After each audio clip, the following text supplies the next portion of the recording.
This episode of the Off-Road Podcast is sponsored by Warren Power Tank and Medical Gear Outfitters.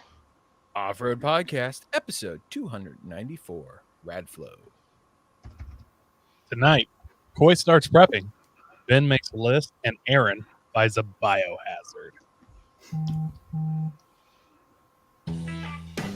Welcome to the Off-Road Podcast, a podcast about everything off-road. We cover the news, review products, and interview people in the off-road industry. I'm your host, Ben, and I'm here with my co-hosts, Aaron and Coy, and our guest, Sean from Radflo.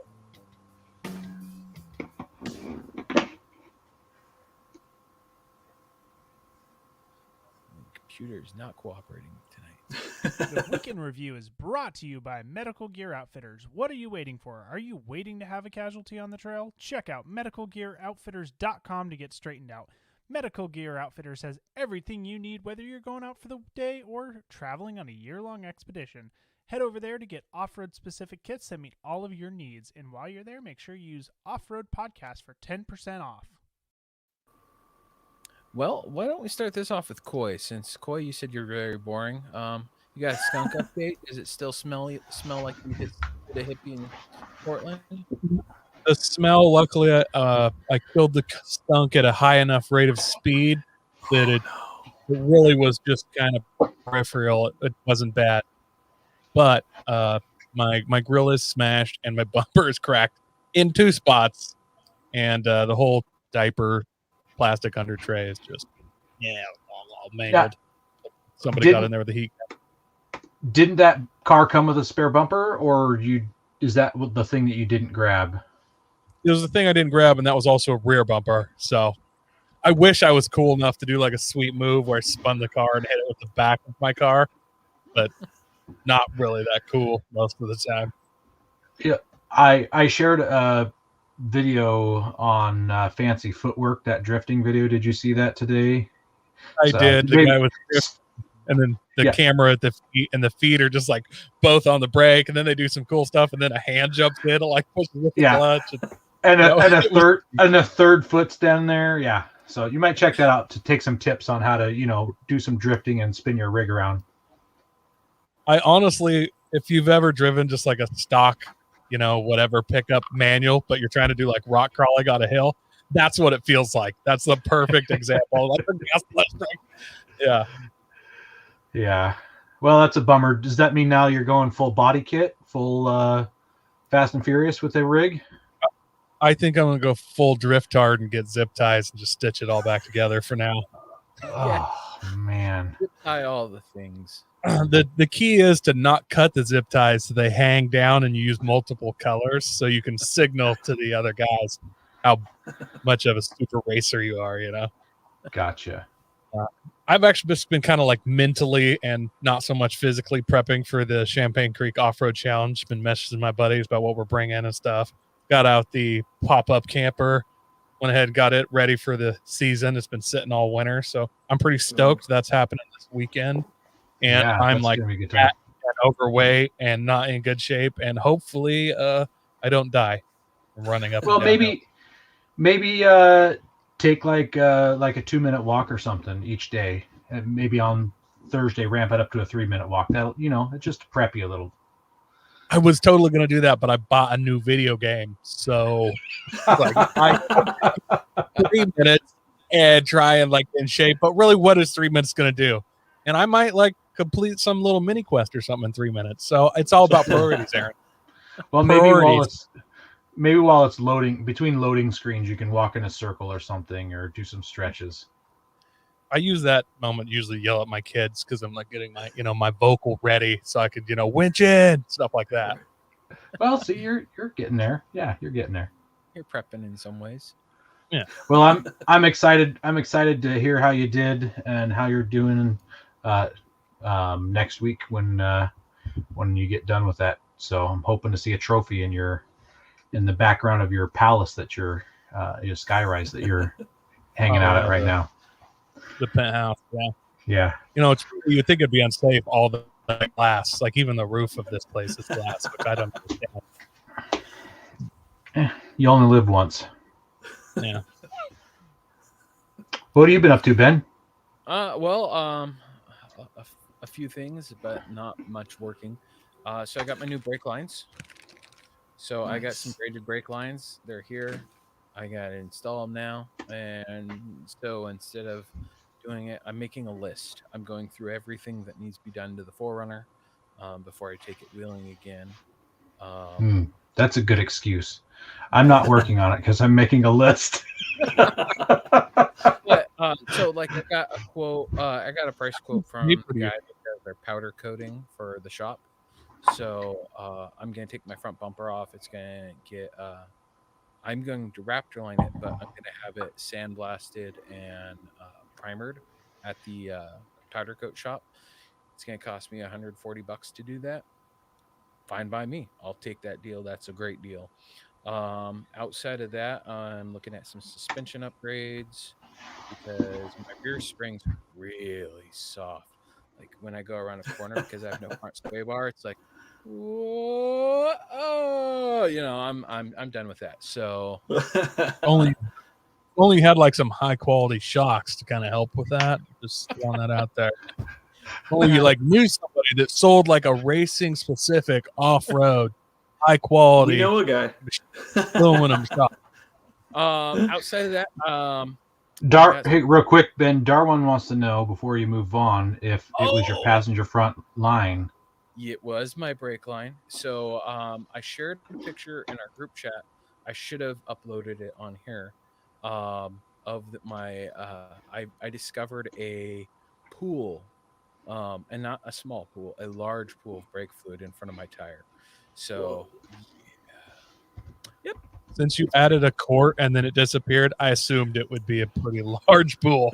Yeah, I didn't know that they held a quart of brake fluid. Like I actually Googled it and I was like, no, it really does hold a quart. Yeah, I That is a lot of was fluid. not lying when I said I had to put a whole quart in there on the mountain. Yeah, that's about what I'm saying. Whoa, yeah. So, actually, cool update to that. So my boss had a meeting at the dealership that guy works at, and I said, hey, if you get a chance, you should thank him for me. And she happened to be there with the general manager of Larson of Toyota of Larson Toyota, whatever it is, and brought him in there. He thought he was all in trouble, and she thanked him for me. And his manager thanked him for being a good representation of the company. So good for him. It's like I felt like I paid it forward to him a little bit because his boss heard how awesome he was saving me, and That goes a long way. since I need rescue, yeah, it goes a long way. So it was like, hey, hats off to you. Here you go. Here's a little extra.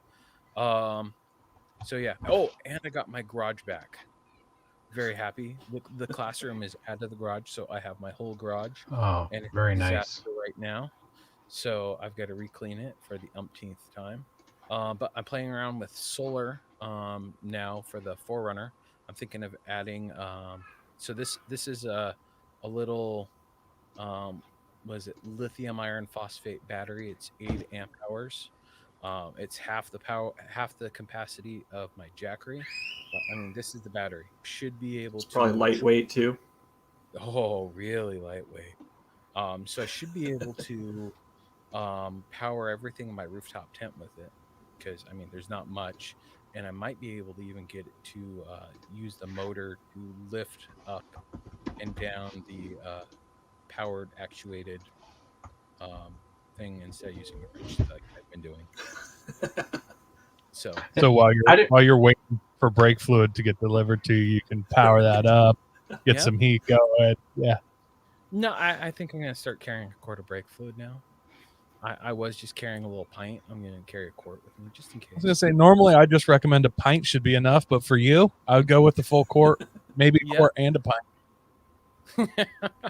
I'm gonna have so much crap in my rig, it's gonna be stupid. Yeah, so and like I was mentioning with my list, so it's like things I need to upgrade. I really need to get my storage situation in the trunk organized, because 2 tubs are cool and all, but when I want something, I dig through one of those and it ends up everywhere, and it's getting tiring. So I think it's drawers and all that. I'm just gonna take the time, take a little break from camping and wheeling for a little bit, and get my crap organized for once. And then a week later it'll be a mess. So, Yeah, whatever. it's a noble thought. It is a noble thought. What about you, Aaron? You got yourself a biohazard? Yeah, so I mentioned that I was looking for a Titan. Well, I won an auction for a Nissan Titan, all smashed up. I won it in a roundabout way. I was the highest bidder, but the reserve wasn't met. And over the course of the next 2 days after the auction ended, the guy selling it kept lowering it and lowering it and lowering it until he got it to the price that I was my highest bid. So I roundabout won a Nissan Titan. I went and got it picked up, and it was a little bit of fiasco, some extra fees. I didn't apparently read the fine print, all that kind of stuff. And How much? got it home, and how much in fees? Well, let's see. There's a $20 fee for them to mail me the title. There's a $59 fee for me to be at their gate and pick up the truck in person. There's a fee if I pay with anything but cash or a cashier's check. So I went to the bank and got a cashier's check. There was a fee because I was bidding online rather than using a telephone to call in my bids. Wow. Yeah. Did they give you a fee for having a beard? No. So, and then of course you have to pay. The cheapest way to even get onto their auction site is $59. So I had to pay that fee up front. And because I did the cheapest setup of their auction, it would only allow me to bid up to $1,200. So I had to put a down payment on anything I wanted, at least 10%. So it was just crazy. Lots of stuff. But anyways, yeah, I got the truck home, and battery's dead. It's out of fuel. Can't get it to start. Long story short, put a different battery in it that I know starts other things. It still won't start. I think the engine is seized up, and I bought it for the engine and transmission and some other stuff. So I think I'm hosed. I think I bought a loser. So we'll find out when I start tearing it down. Either I got to figure out if it'll be worth rebuilding or if I just need to suck it up and buy a running engine from a wrecking yard or something. So that one hurts a lot. Everything else you need, though, right? Yes, as long as those things weren't abused as well. So how many times did you throw up after you found out the engine didn't turn on? In a row, total. Total. That hasn't happened, but I really, I wanted to throw a big pity party. I feel like crap spending the amount of money I spent and having an absolute turd. So, pretty sad. Have you told your wife yet? I did, yeah, but I waited, and she had just finished the taxes, and we're getting a ridiculous amount of money back from the government. I shouldn't say from the government. We're getting our money back from the government. That's good.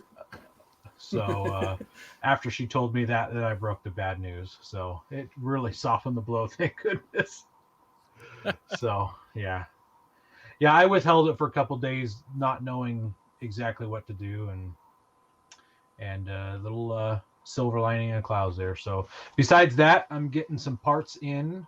So last Saturday I came home from, I don't even know where I was at. I went somewhere and I came home, and I had a box, this one right here, and it is a coincidence that we're having Radflo on the show. What I was pointing at here for the listeners is that I just got my new front Titan swap shocks in.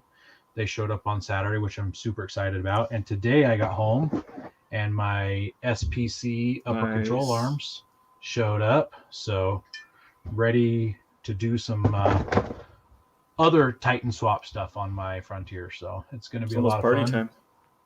It's going to be party time. Unfortunately, I got to get this shop built before I can have party time. and that ice storm pushed my shop out about 10 days. And then I'm also trying to find ecology blocks, which don't seem to be for sale anywhere unless I want to drive far and pay double the cost.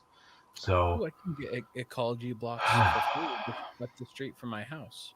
you just go pick them up from somebody?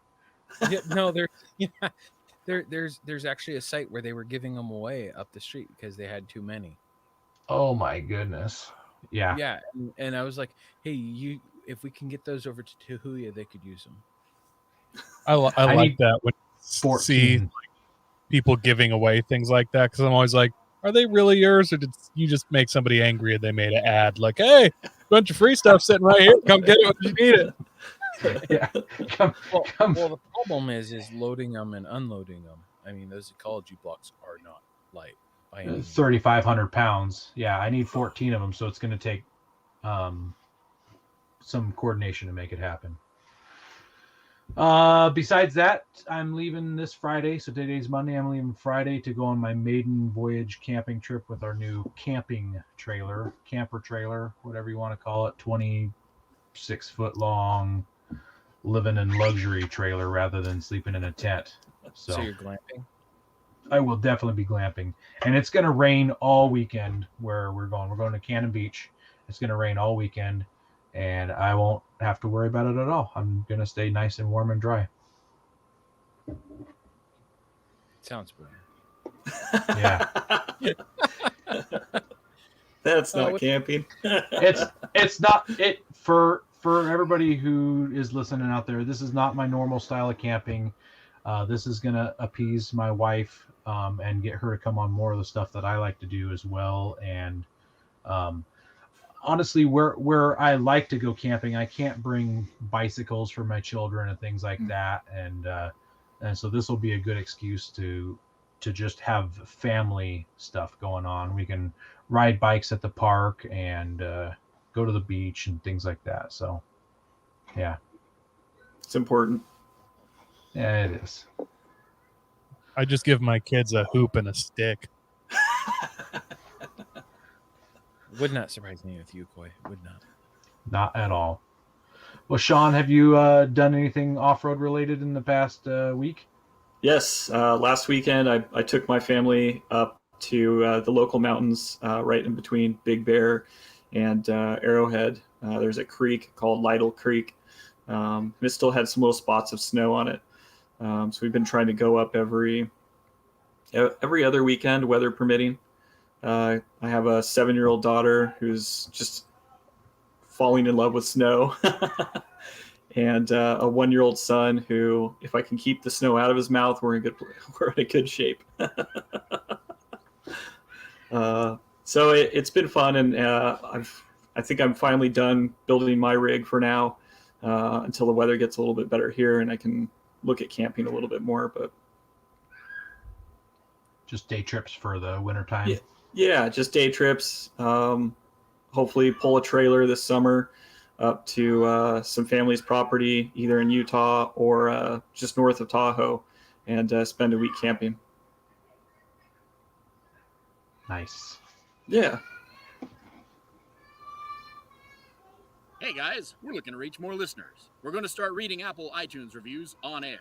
If you hear yours, send us a message with your address, and we'll send you an Off-Road Podcast sticker. You can find all of our social media by just searching our name. Now, go hit that subscribe button. Hey, Aaron, can you guess what the patch of the month is for Patriot Patch? Can I? I uploaded a picture of it. Boom. Oh, that's awesome. My Very little Armalite. So this one is really interesting. There's some actual history behind it. I kind of skimmed the email that Jake sent out on this one, and they are using AR style rifles in their little revolution over there. Did you do much reading on that at all from the email, Ben? No, I'm terrible. Did you see that at all? I honestly, I'm surprised by that, because I know that you are totally into history and are kind of a history buff. So yeah, and it doesn't surprise me. But yeah, I've just been slammed. I haven't had a chance to look at my emails lately. It's mostly been like, oh, spam, spam, spam, delete, delete, delete. Instagram has been terrible lately. I know, like our Facebook Instagram, it's like where they add you to this group with 50 other people and click this link, see my pictures. It's like, no, I don't want to see your pictures, and I don't want to click that link because I know Yep. you want my social security number and my mother's maiden name. So, yeah. Apparently, I'll throw this little bit out there left for the Patriot Patch stuff, but apparently there's a little Irish Republican song that goes with it called My Little Armalite, and it says, "A comrade on my left and another on my right, and a clip of ammunition for my little Armalite." I'd like to hear that whole song. I'll have to look that up. Yep, that definitely Kind of sounds cool. especially for the It's history. going to be saying in like an Irish accent. You're not going to understand any of it anyway. That's Oh, you like probably that? true. That's probably true. Yeah. Find Just Aaron smile trying to and do a nod. dance. Yeah. Anyways, yeah, Patriot Patch, we love those guys. Make sure you go check them out. patriotpatch.co. The news is brought to you by PowerTank, the ultimate mobile onboard air system for performance, versatility, and reliability. They are your source for all air-related accessories. Check them out at powertank.com. Hey, do you know what we don't have for news this week? Bronco. News this week. No Bronco news, right? Nope, no Bronco news this week. This week, actually, though.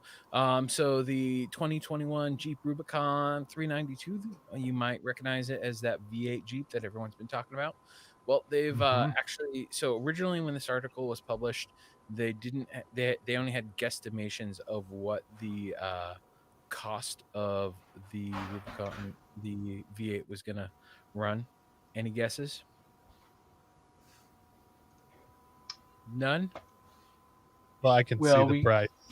Yeah. Well, yeah, but what people were estimating was pretty close. So they were looking at somewhere around $80,000. Apparently, the starting MSRP is looking more like $73,000. Starting. That's like with not adding any options. That's without not adding anything. Yes. So, ouch. But although because it's a Rubicon, it's already optioned out. There's options such as the front and rear camera type dealios. You've got an option between an AT and so it's a KO2 and the Wild Track mud terrain tires. But the really cool thing is with the power on this is it you're looking at 470 pounds of torque and 470 horsepower. I really like how they're like, you have the option of an all-terrain or mud terrain. If I'm paying $73,000 for a vehicle, clearly any tire is within my option budget. Like, I'll just buy the tire I want. Like, I've spent $73,000. My wife is already angry. I just go get tires out the way home. Like, that's not going to change anything. Yeah. I got to know if they're doing anything to protect those axles, or are they like 35s are the biggest. If you put a 35.1 on here, all of your warranties are void. Yeah, you go too big, we're voiding your warranty. For the massive, I mean, considering how much this costs, like, I know it has 470 horsepower, but that's not that big a deal in a V8 engine department. Like, not nowadays. Well, I mean, just a Ford truck has that much power now, so it's not that big a deal. So I feel like a lot of that price increase has to be the stuff, transfer case and axles and all the accoutrement to handle that much power. Because, man, unless the ECU just as soon as you put it in like 4 low, it just basically kills the motor, Yeah, I don't know. I don't think that there's any axle changes to it. No, so, I didn't see anything about axle. Oh, there will be a ton. I mean, after you buy it. Yeah. Oh, yeah. So I feel like this is going to be like when Ford released the Raptor and they're like, it's got all the suspension stuff, and people just took them out and were jumping them and bending the frames because they were just working them over. I feel like people are going to take these V8 Jeeps out there and they're going to be working over the axles. I'm actually excited for them to become a meme, kind of like the Hemi Demon Charger thing. It's always like make all these boat memes. Mustangs going in a crowd has its own meme.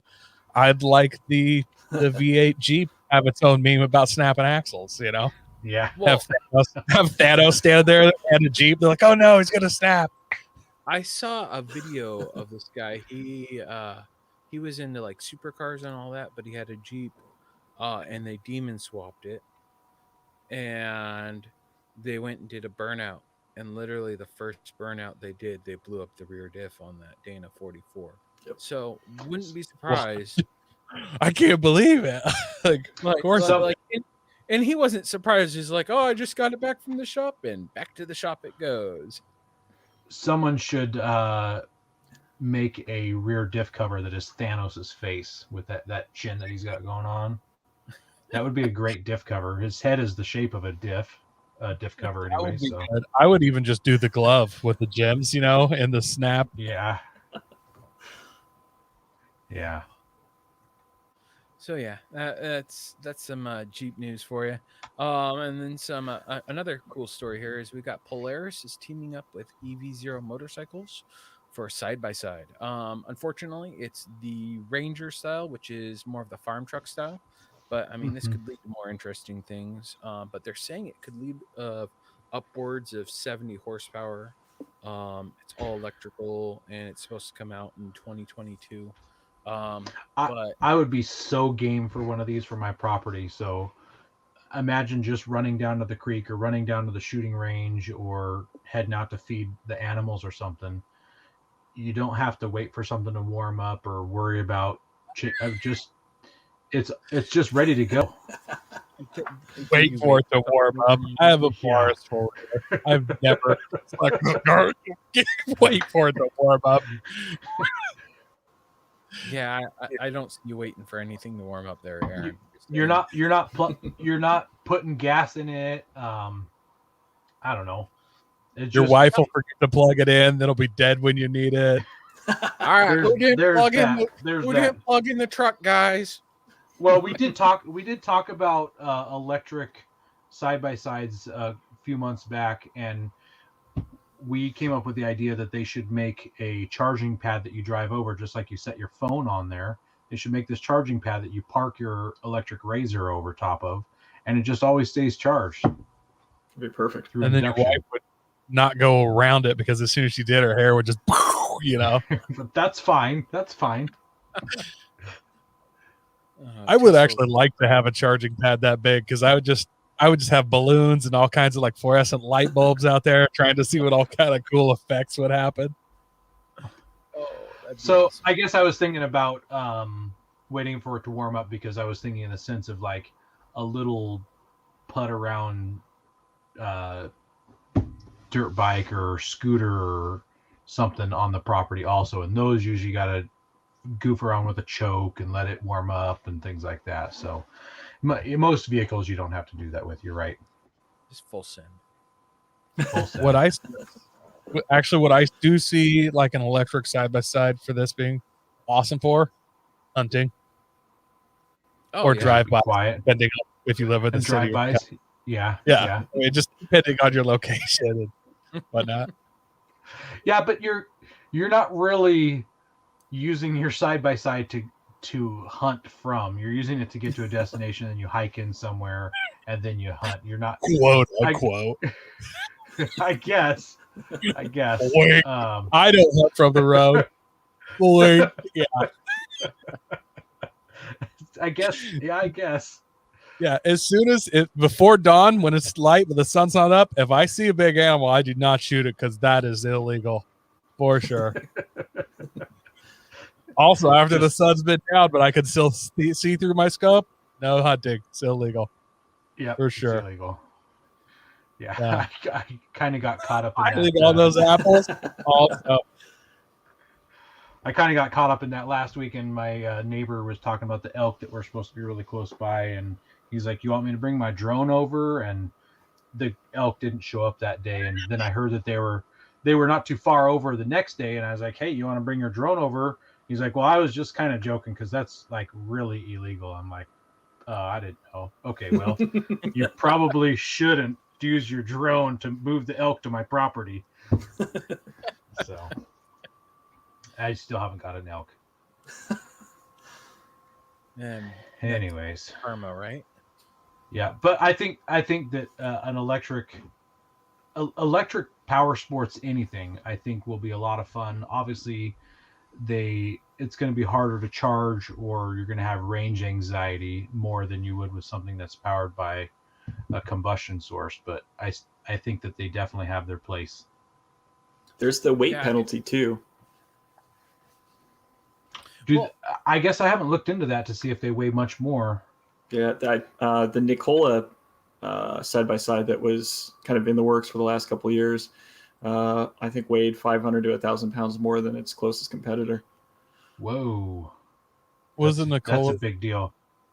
Was the Nikola side by side really in the works, or was it like their semi that was just plugged into the wall and they're pretending? If they lied about it, they lied about it being fat. That is a really interesting point brought up too, is the weight, because I know depending upon the battery they're using, that's a big difference. I mean, this little LiPo battery here, this is super light. Right. It's 8 amp hours. I mean, you get enough of them together, it's still going to weigh a little bit, but I also believe that the Nikola one was actually supposed to be like ridiculously fast, right? Correct. Yeah. Yes, I think they were shooting for 250, 300 horse type thing. Yeah, so to enjoy that more than like 15 minutes, you would have to have a substantial battery. That's right. Ridiculous. Yeah. Go prepared with Warren Industries. They produced the first recreational winch in 1959 and lead the industry with their dedication to quality and reliability. When you dig yourself in deep, make sure you have the right tools to get yourself out. Get Warren equipped and go where others can't. Now, let's get ready for adventure and head into our main topic. All right, Sean. Why don't you give us just a quick rundown of who you are, like what you do for the company. I'm sorry, I missed the question. I was buffering. Yeah, why don't you give us a quick rundown of what you do for Radflo and who you are? So my name's Sean. I'm the marketing and sales manager for Radflo Suspension. We are a suspension, or specifically a shock manufacturer, that's been making shocks in the U.S. since 2005. The company was actually founded in South Africa in the early 90s by Glenn Clausen and his brother Warren.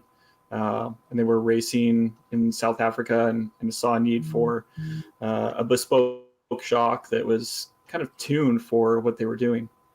And, a couple of years down the road, that's where Radflo came to be. Did you say his brother Warren? Warren? Warren. I thought you said Warren, and I was like, please start telling everybody that's the guy that started Board Witch and just like started Urban. Two brothers did this. Might have been buffering. He said Warren, whatever. All right. Well, we're going to start you off with the Fast 5 facts off the top of your head. New or Cool. old vehicle? New. Summer or winter camping? Winter. Rock, sand, snow, or mud? Snow. Have to go with snow. Favorite vehicle brand? Toyota. And then your favorite tire? Right now, the BFG KO2s have not let me down. They're a popular tire. Yeah, they definitely are. So before we talk Radflo, we're going to ask you a few more questions about you. So how did you get started in Sure. off-roading? early in my automotive career, I worked for Four Wheel Parts as their export sales manager. So I was kind of pulled into the off-road industry. Four Wheel Parts is a big name in the industry. There were a lot of trips to build the brand. I took quite a few customers from outside of the U.S. In off-road trips, either down to San Diego or if we were out in the field. A couple times I went to the Middle East with SEMA, and we got to do some off-roading in the dunes out in Dubai. So that's just the lifestyle and the friendly people that go off-roading. It's good. I like it. What was the first vehicle you took off-road? It was probably the 2014 Jeep JK that Rubicon Express had bought and built for demo. And I took a customer down to San Diego and we got to wheel with it. And he was from Australia, so the kind of wheeling that they do in Brisbane and Sydney is completely different than what we do in San Diego. So it was a challenge for me and a challenge for him as well, and it was a good time. And I think that's when the off-road bug bit me. It was good. Nice. So what are you driving now? I've just recently upgraded to a 2021 4Runner. I did the bottom of the line SR5 because I knew I was going to ditch all of the suspension and upgrade it right away. But it's been great so far. It's a good family hauler. It seems to be reliable. I was able to get a decent sized tire under it, so I can get to all the spots I need to. It's been great so far. What kind of suspension did you put underneath it? I was going to say, also, how do you like your Icon suspension now that you've got? Sure, right. So the previous vehicle I had was a Tacoma, third-gen Tacoma, and the front coilovers were the same, so I was able to swap that over. The rear shocks are a little bit different in the lower rod eye, so we changed the rod eye to the larger style that the 4Runner uses, and I was able to swap over those shocks. So now I've got our Radflo 2.5-inch diameter adjustable coilovers in the front with reservoirs. And in the rear, I have a smooth body adjustable compression shock with remote reservoirs as well. Very nice.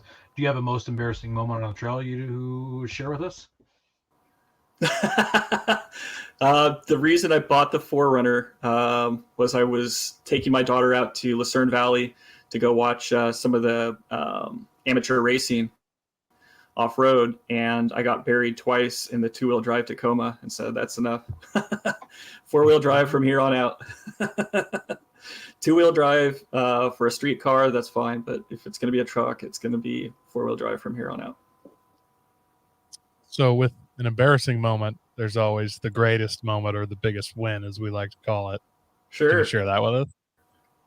Yeah, not even 2 weeks ago, I had taken the family up to the snow to go off-roading, and I had just installed these 33-inch BFG KO2s, gotten into some rocky areas. I thought I had put it into four-wheel drive, but this is new to me, so I apparently wasn't, and I made it all the way up this hill in gravel and snow and some muddy area in two-wheel drive.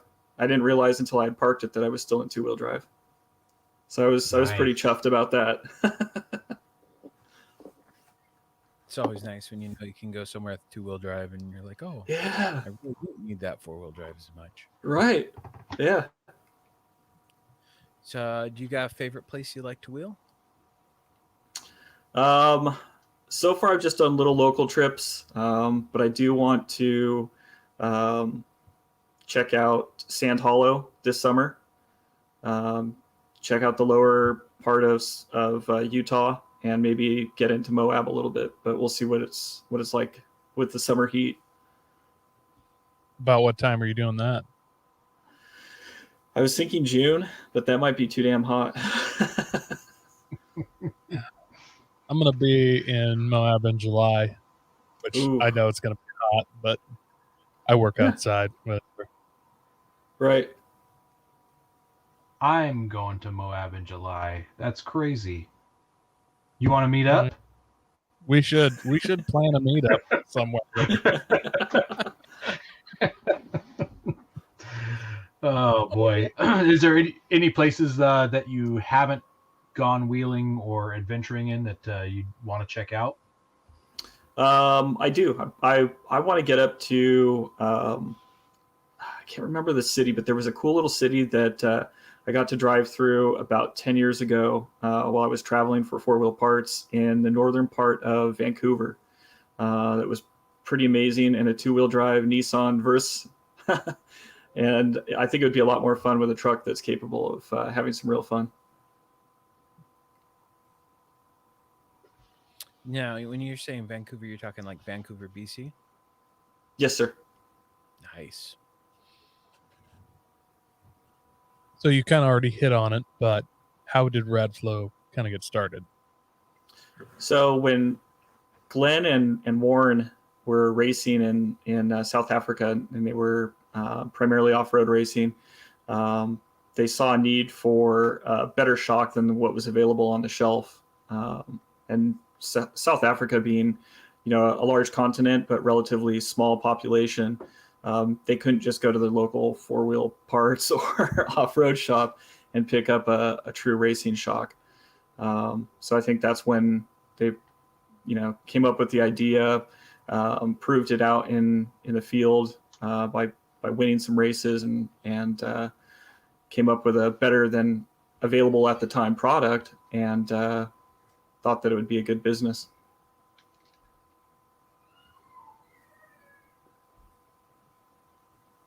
Ben, your mic's muted, so I'm going to go ahead and read your question for you. What are major events that Radflo helped with their suspension on? So we do currently race. The company doesn't race, but we sponsor some racers in Ultra 4. And then we've got a pretty large racing group in the National Rock Racing Association, or the Rock Bouncers, that do pretty well. I think last year we had a pretty consistent podium in just about every event of the SRRS series, with most notably being Tim Cameron and his Rock Bouncer. Nice. You guys are about to sponsor my vehicle too. You don't know it yet, but I know the marketing guy. We could probably make something happen. yeah. Well, I already have the shocks, so it's okay. Yeah. I just need them rebuilt. We could do that. I read something. You guys had some involvement with the Dakar Rally? Yes. Yeah. So we've had a close tie with Nissan since Glenn and Warren's first days in South Africa racing. They were racing on behalf of Nismo at the time, and we've worked with Nissan US for many, many years on product rollout for SEMA and some new releases and new builds. So we got to get involved with Dakar a couple of years ago, and did fairly well. Wait, Very Nismo cool. doesn't Man. use their own shocks on their race vehicles? Why? Who does? No one. What I like OEM it. You see- manufacturer? What I OEM just like it when manufacturer? you see like the sponsored Baja truck and it's just Toyota or whatever all over, and Right. then you can see like these ultra long travel shocks. I'm like, I'm sure you TRD pulled those off the shelf. Yeah. Yeah, right. Yeah. So, can you tell us the difference between a shock, a strut, and a coilover? Sure. So a shock is, just a general purpose term that's going to dampen road forces and loads. A strut traditionally is going to be a McPherson style shock that's going to pivot about the spindle into the subframe or a frame. And then a coilover is going to be a shock with a spring over the coil that's going to provide the lift as well as the dampening all in one package.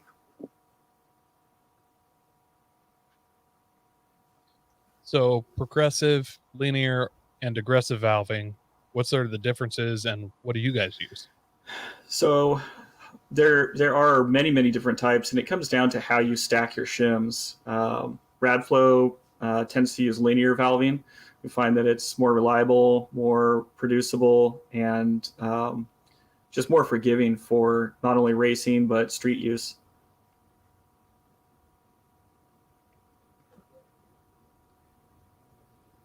We've got a question here in the comments from Rick. Here is, do you guys offer some nice Jeep JL systems? We do indeed. So Radflo owns a 2019 Jeep JL, and we have systems that fit it from entry level 2.0 smooth body bolt-in shocks that you can get into for under $300, all the way up to a bypass shock. Do they come in orange? Not traditionally, but we can do orange. We can make an orange shock. There we go, We've- Rick. You'll be set. We made Rick's all over we it. made purple shocks recently for a customer in Hawaii. Nice. So we see a lot of spring weights. Like, what do spring weights mean when you're looking at like coilovers? So spring rates is the ability of a spring to lift a vehicle and what it's rated for in that corner.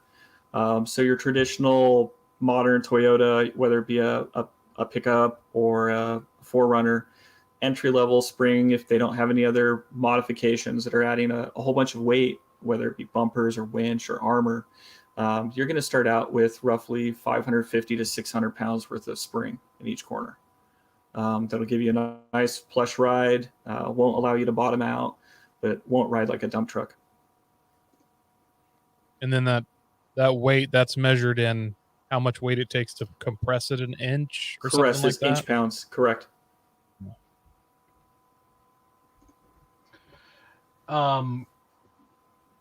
We talked about shocks and the different kinds. I guess I could have asked also about air shocks at that time. Can you tell us anything about air Sure. shocks?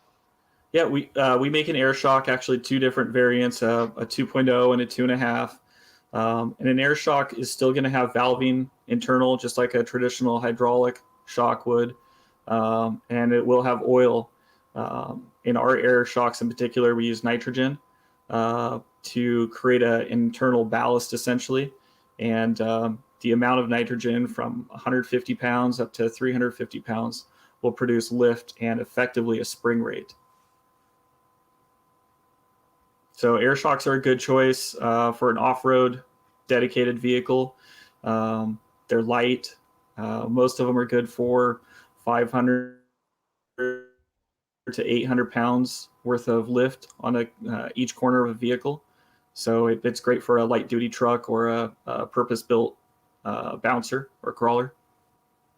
So when you say you guys use nitrogen, I'm assuming that it's all in a captured system. It's not going in and out. You're not airing it up or airing it down yourself. Correct. Yeah, it's a closed loop system and it's high pressure. So at 150 pounds worth of nitrogen. The plus side to using nitrogen too is you're keeping moisture out of the system. As with shop air, you're introducing moisture, and that's not good for a shock.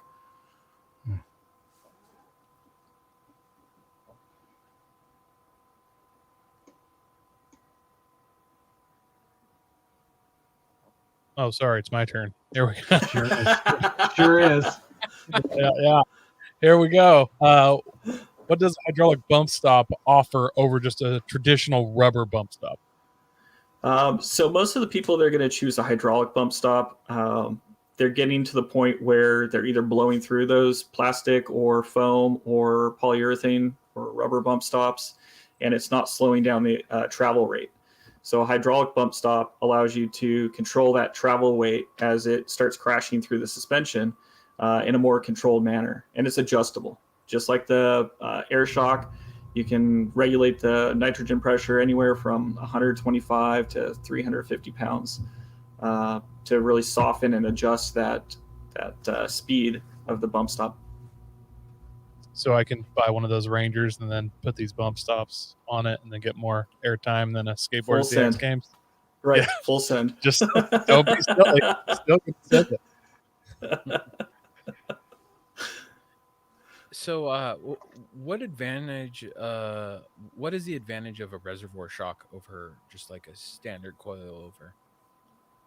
So a reservoir shock allows you to carry more oil for the shock, and oil is twofold to cool the shock, and it's also your dampening. The valve is traveling through the oil. So when you add a reservoir, what you're doing is increasing your capacity for the oil to not only cool but dampen the shock consistently. And then what you're also gaining in a reservoir situation is a much larger reservoir for nitrogen. And the nitrogen pushes against either a independent floating piston so that that column of oil stays solid and doesn't cavitate when you've got high rate of velocity of that shock. So you get a lot of gains from having a remote reservoir. You get a shock that performs longer and then lasts longer in between services, stays cooler. Starting to sound like a late night infomercial. Looks cooler. Right. looks cooler. You forgot the looks cooler part. Too. Right. Looks cooler. Aaron, that box you have there, did you get the reservoirs? Because I've seen you drive, and you may want some of that anti-cavitation. Yeah. So actually, that was my next question. That wasn't my next question. Also, is It's now. what kind of person should be buying the reservoir shock versus the person that doesn't need a reservoir shock? I would say the real distinction is how is the vehicle going to be used? Is this a mall crawler that will maybe see a weekend out of every year used off road? No, it does. No, if it's a mall crawler, it needs all the parts. Right. Yes, everything. So the reservoir helps with cooling, and if you're going to be driving off road a lot, that's where you're articulating, and you've got more suspension movement, and keeping that shock cool is going to be important. If you're picking up the kids every day and picking up Target bags, you're not going to need them.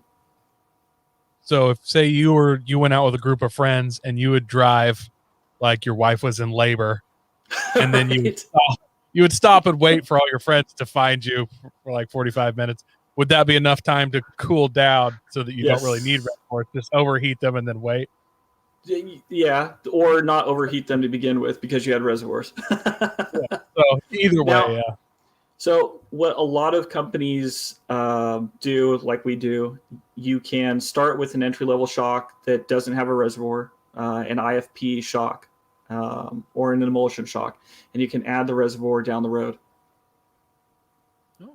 Our shocks are very modular. You can start out with a single body shock, an IFP or an emulsion, wait a year or two and decide, hey, I'm really getting these things hot, or I'm servicing them a lot more than I really want to. Let's add the reservoir at that time. Or let's add the reservoir and the adjusters because I'm starting to tow and I want to have better control of my compression. So you can Cool. I didn't know that. Turn your shocks into adjustable shocks then? Yes, sir. That's fancy. Super fancy. So speaking of service intervals, I found a lot of people don't realize with racing shocks that you can't just run them for like 400,000 miles. Right. What do you recommend or your average weekend warrior, not racers?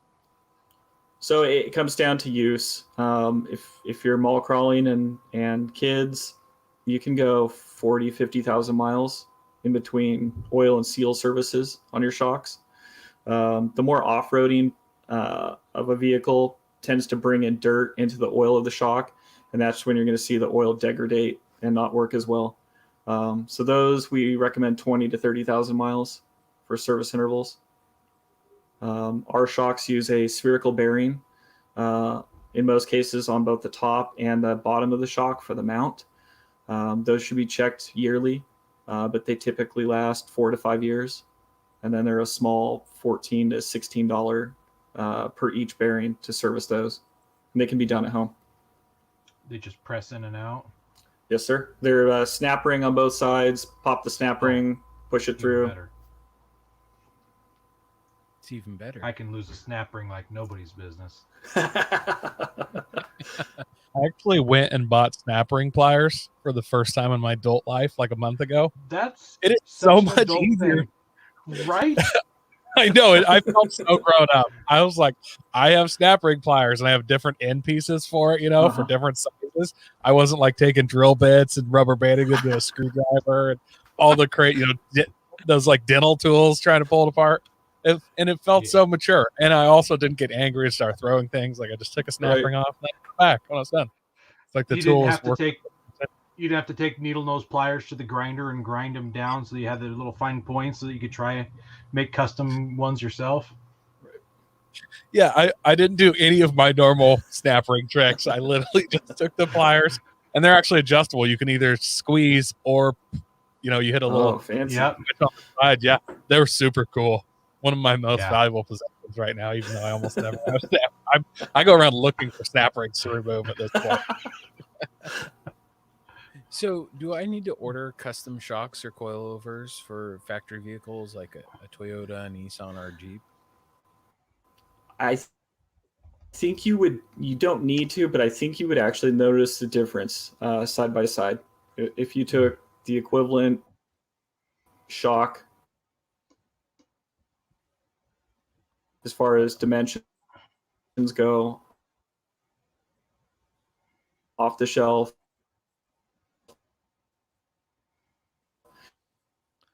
Your internet, and something that was custom tailored for how you're driving in your vehicle, you would see a big difference. Custom shock, we lost you. We're able to change the compression, and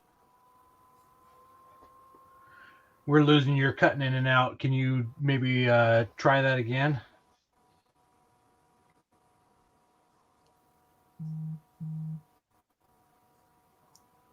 No, he's completely frozen up. Yeah, at least he froze with a smile. Oh no, he's not frozen anymore. He's moving.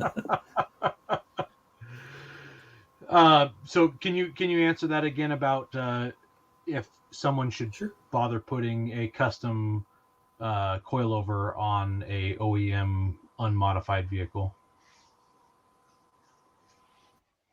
Yeah, I think a lot of the times if pair an OEM Toyota, Nissan, Ford, Chevy shock to something that was custom tuned and built for their application, they would see a big difference side by side. Within a couple miles, you'll notice that with a proper shock, the reflectors in the highway, those delineators, cracks in the road kind of disappear. Goes Cadillac. Yeah.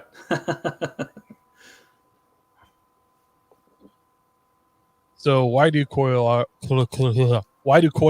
need rebuilding? And is it something that just I could do myself, if I'm kind of a DIY guy, or is this something I got to send it out? So there are certain parts to most coilovers that you can rebuild. Going back to the spherical bearings, most people could do that at home with a simple vise and some snapping pliers. The springs can be replaced should you decide that the spring rate isn't right for you anymore, and you want to add a winch and a bumper, and you want to run that 700-pound spring. That's something that most people could do at home. When it comes to actually rebuilding the shock, putting new oil in it, new seals, that's something that's better left for a professional. There's some specialty tools that are needed to make that happen. Is it snapping tools and you beat it to it? Right. Yeah. I'll get my pliers and come on down to Radflo if you need them. Let's do it. I have one more question, not necessarily coilover or shock related. You guys, I don't know if you still make it, but you did make a hydraulic, for all intents and purposes, high lift jack. Do you guys still make that? We still make the Hydra Jack, yes. I don't understand, because I saw that you guys sold that years ago, and I was like, that is super cool, and I really want one. And then like everybody else is starting to come out with one, and they're like really like hip right now. And I'm like, these guys have been like around for a really long time. Like and it's like half the price. Right. So yeah, we make this 13-pound high lift jack that has a 16-inch throw on it and an adjustable foot, so you can really set the foot for what your vehicle is going to be sitting at when you've got a flat tire or something else catastrophic. Put the jack under the corner of the vehicle and pump it. It's completely hydraulic. It's really handy, pretty price competitive compared to some of the other stuff out there now. They start at about $500. Yeah, that's like half the Right. price of the next closest one that I'm aware of. So they're really And close. it's funny with how long that one's been around versus someone who's like, this is the biggest innovation we've come out with in the industry. And it's like, Right. oh, does someone else make one of those? It doesn't happen very often, but when it does. It's been around a long time. That's basically the same thing, but cheaper and actually kind of shinier and cooler almost every way. Yeah, the Hydro Jacks are popular with the off-road racing crowd. Some of the jacks that are coming up now are either require an impact or a drill because they're screw type, or they're your traditional cast iron tractor equipment. We'll make them in orange, Rick. Rick sold. He'll There buy you go. two. Well, awesome, Sean. Thank you for joining us tonight. We appreciate you coming on and talking Radflo with us, man. Thank you guys for the invite. It was fun. Yeah, it was a good time. Learned some new stuff. Before we go, where can we find Radflo online? So we've got a real simple web address. It's radflo.com. If you can't figure out how to spell that, watch the video. You can look at the box in the background. There you go. Right. There it is right there. I can't figure out how to use my fingers to point at it. Yeah, well, thanks again for coming on. No worries, guys. And thank you so much. Yep. And we want to thank everybody who listens to us weekly and who watches us live as we do this live and make all our mistakes and joke around. We really appreciate the comments. We like the color orange. We love having you guys in the comments and chatting. Really appreciate you. Make sure you're sharing us out to your friends, your family, your employees, your boss, everybody, the people, the checkout lady at the grocery store. Let her know about the Off-Road Podcast. Yeah, just help us grow. And God bless America.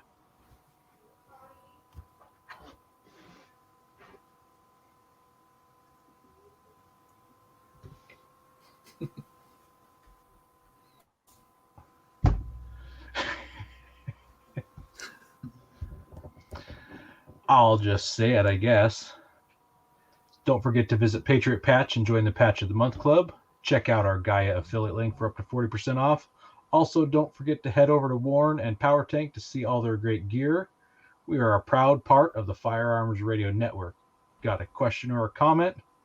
Send to us through our webpage at firearmsradio.tv or through our social media channels by searching for Off-Road Podcast. Also, you can listen to us live at overlandradio.com Mondays at 7 p.m. Pacific. When off-road, please remember to have fun, tread lightly, be safe and courteous. Thank you for listening. Hey, my internet came back. There you are. I didn't know if it was your internet or you just didn't unmute before you hit the button. No, my internet just did not like me these last 5 minutes. Nice.